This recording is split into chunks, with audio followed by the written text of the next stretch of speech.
It don't matter the color of the skin, either woman or man, just let the case land. It's here, it's in safe hands. This is God work, not a fake plan. Too many kids being found in these lakes, man. This is MTGV, and you with Miss V. She keep her ear to the streets. Welcome in, everybody. This is the place that you wanna be, but all trolls we delete, you better believe. Just so you know we don't go for those that's taking me. Shout out to everybody in the building. Please smack that thumbs up as you come in. We're gonna be going over some facts, details of the case. Please drop down and let me know who's all in the building.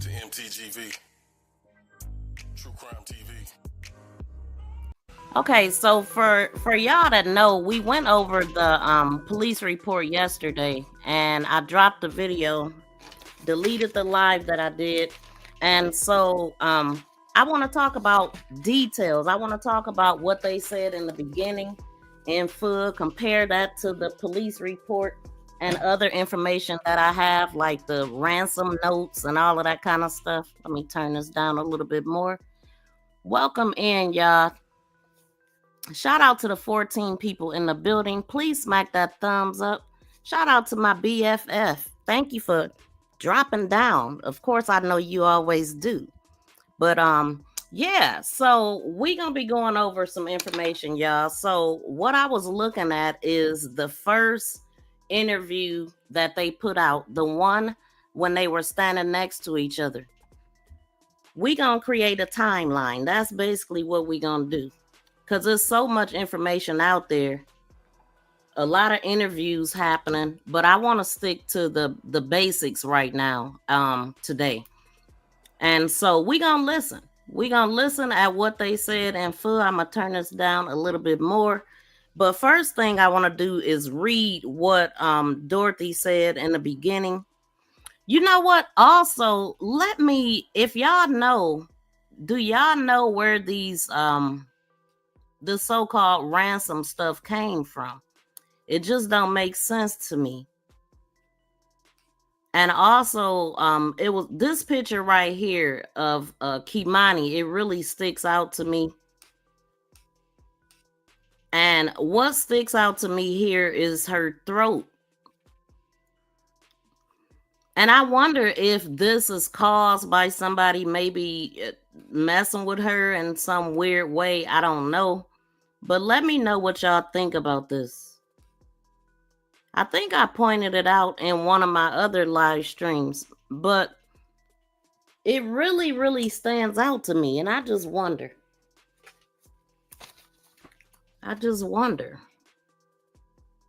You know, because they said he did something to her in that way. And it just stood out. It stood out major. Okay. So let's go over what Dorothy said. Now, this is I do believe that this is in the beginning, because this is the interview when they were standing next to each other and when they were, we talking about when they were organizing and all of that, which the organizing came days later. But one of the strangest things about this is the fact that Dorothy originally said that it was Sunday at 10 p.m. That was the last time she seen KEI'MANI. It just don't make sense. Okay. But Darnell, he literally put himself as the last person seeing her. So I think I'm gonna, let's see. Oh, shoot, I'm in the wrong spot. That's why it ain't making sense to me. Hopefully all of y'all checked out the police report video that I released. But we're going to go over it anyway, though, just in case you didn't. But so what I'm looking at right now, this is from the 19th. And it says here, a search party for the missing 13-year-old. It starts at 5 p.m. on Friday. The organizers are meeting at McDonald's parking lot, East Manhattan. So that stood out because in this little ransom type note, it said something about meet me at McDonald's on Cherry Street. Now, when I went and got the police report, I noticed the sign, Cherry Street. So I took a picture of it because, like I said, Darnell, he would stay in the area of downtown Toledo and the east side, and this is like headed towards downtown. Like literally, I'm facing this sign, and I was coming from picking up the police report. And so that's right at downtown. One thing I remember when I was reading his information, when we was going over his police reports, I mean his arrest and all of that stuff in part 2. One of them said something about Greenbelt. And so I just thought, wow, I mean, this is his stomping ground. But that ransom note said, meet me at McDonald's on Cherry Street. Let me see if I could find that.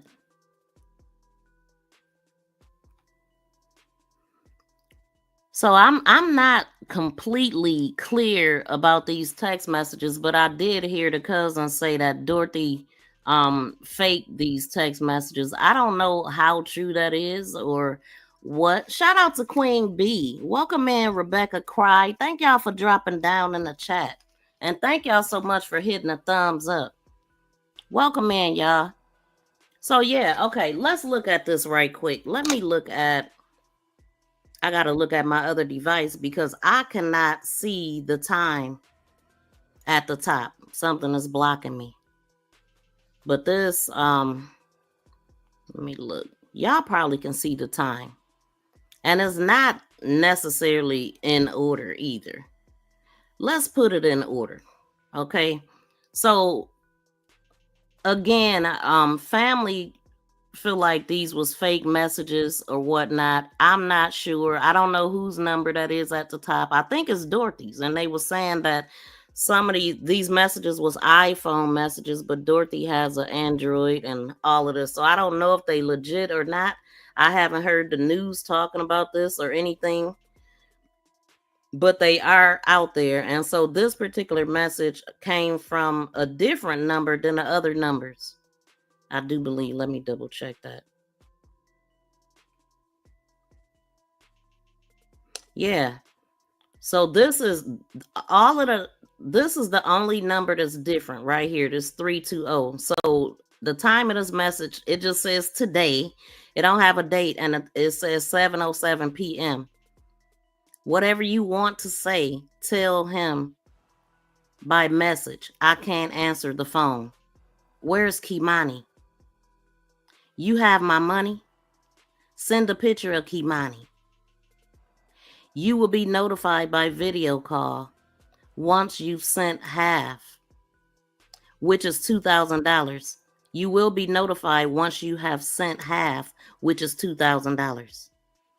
Send proof you got KEI'MANI, not before. So things are done my way and not yours. Why do you have KEI'MANI? What do KEI'MANI have to do with this? Have KEI'MANI send me a video clip. When are you calling? Okay, now none of this makes sense to me because I ain't seen this in the police report as well, I don't know. They did say they had some type, but I haven't heard nobody talking about these messages besides the family. So let me know if y'all have heard anything about these messages or have some information that y'all could share. Okay. Queen B said Darnell told someone he was worried about his phone. The police had took it from him. Yeah, I did hear that when they were at the search. He left because he said he didn't have a phone. He was just coming from the interrogation with the cops, and they took his phone, and he went from the interrogation room. According to Tierra, he had been there for a while. And when he came back, that's when they was at Manhattan Plaza organizing for the search. He stood around there for a minute, and that was a video I was playing last time. He stood around and looking crazy. Let me see if I deleted it or not. But I did have that. And so anyway, that's when he left and said that he was going home. But he didn't go home. And I remember them saying that his girlfriend said he didn't get there until 5 o'clock in the morning. So, yeah, see, this is Manhattan Plaza when they was doing the organizing. This is after he had the interrogation and all of that. He did not search. He said he was going home. Now, where he actually went, I don't know. But he had already did all the hiding and all of that stuff, I guess, prior to that. But, okay, so... All right, so I'm going to go ahead and read all of these messages. So that one is from 707. The next one I'm going to read is, it says 1044 and 1045. So two of them say 1044, but I don't know, like, who screenshot this. I mean, it would have had to been, yeah, whoever phone it was. And that would have had the times that's on them, though, would be the time that they... Well, I guess, I don't know, man. I don't know. I don't even know if these are legit or not, but I did hear the family talking about it. So we gon' just read them anyway. And then, so the next one says 1044. Let me go to that.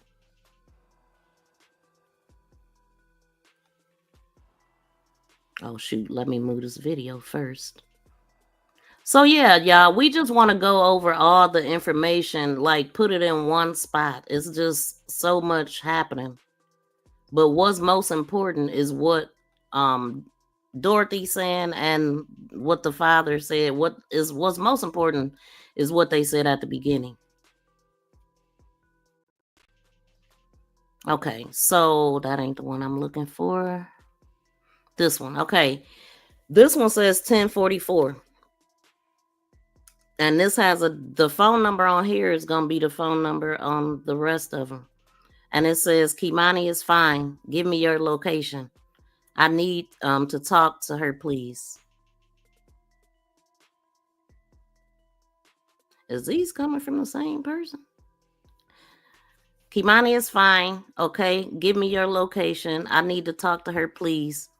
Who is in charge? Why do these look like they coming from one person and not where the times and all this at? I know I don't have a... I think this is an iPhone thread because I heard somebody saying it, but it makes no sense to me. All the messages running together like with no times. But give me your location. I need to talk to her, please. Who is in charge of the situation to agree and meet in a public place to give it to him? Who is in charge of the situation to agree and meet in public place to give to him? I am. Meet where?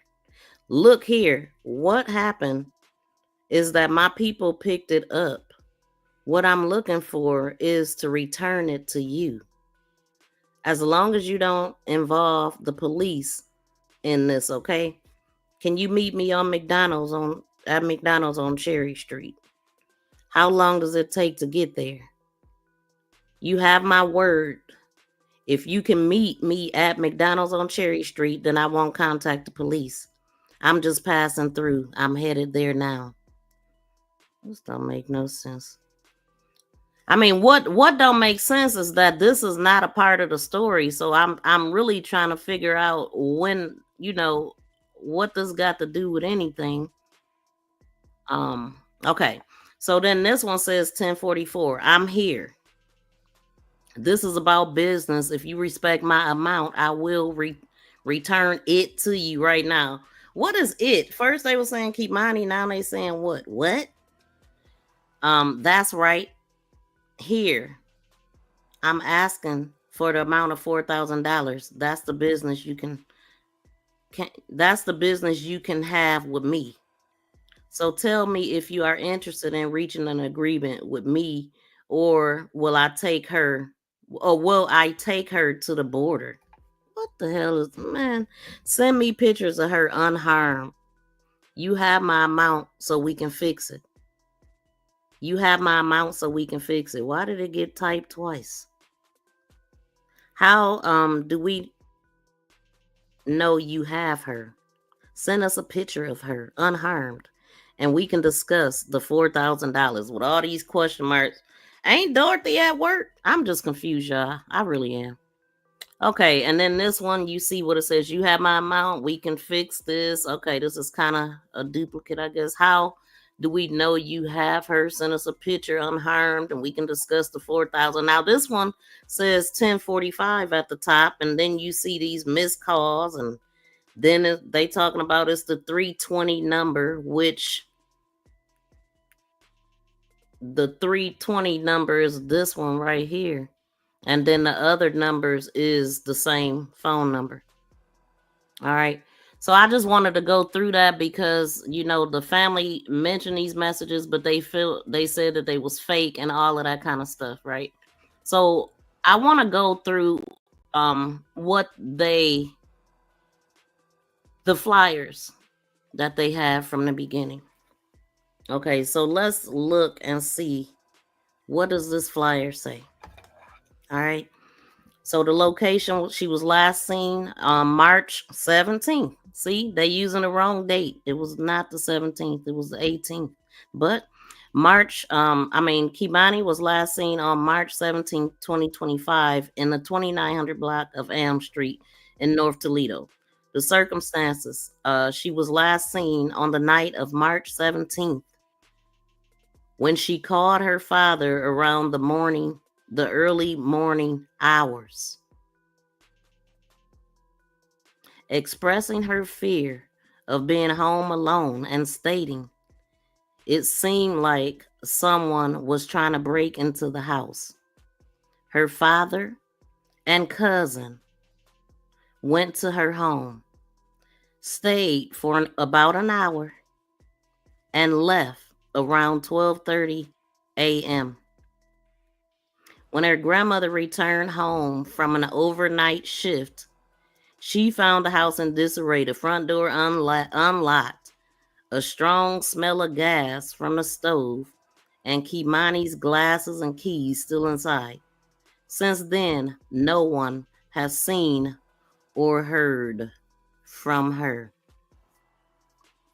And y'all know we went over the police report.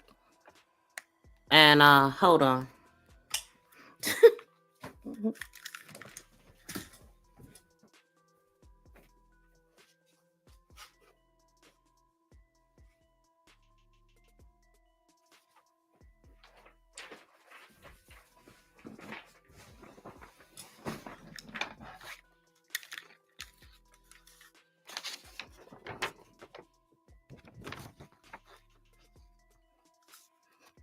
Let me do this. Turn this down a little bit more.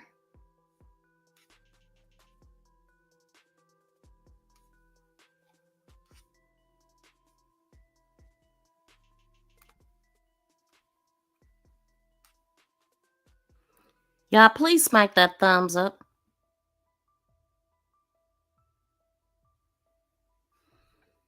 Okay, hold on, y'all, because I'm trying to get to his part.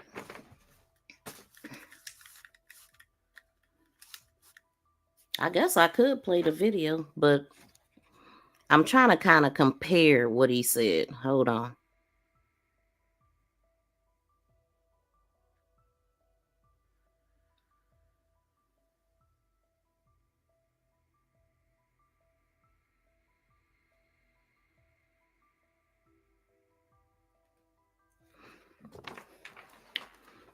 Okay, I got it. All right, so this is what we're going to do.